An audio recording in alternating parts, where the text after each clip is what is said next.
That may not have been the case in April, but we know that since then there have been something like 300 amendments put forward to achieve exactly that objective of giving the WHO control.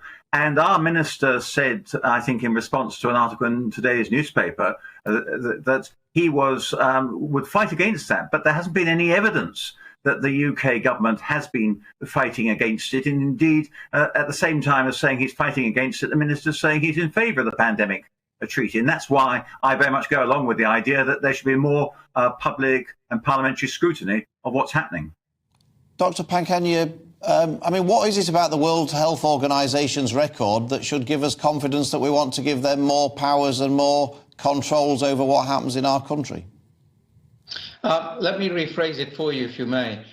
We've only got one organization that leads on maintaining the planetary health. And the WHO is the only body we have from the United Nations. And if you wish to recreate a WHO, it may be a lot worse than what we've already got. What we have to do and what we have to look at is this. When a pandemic of this ilk, like we've just had, strikes, we've got to be prepared, and we've got to be prepared internationally. We've had international health regulations, care of the WHO.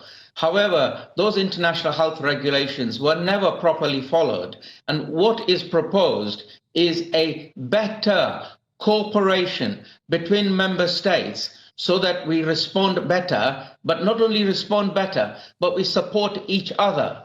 So these things are really, really important to save lives globally. We saw how Africa was Dr. Bharat, if we can just come in here. The things like international cooperation, things about coordination, things about transparency, nobody is questioning that WHO. Sure. What they're talking about is this now being binding and compelling, going from advisory to actually being the authoritative body. Do you not have some concerns with that, particularly as the WHO oscillated somewhat in their views? No, I do not have those concerns because member states remain sovereign.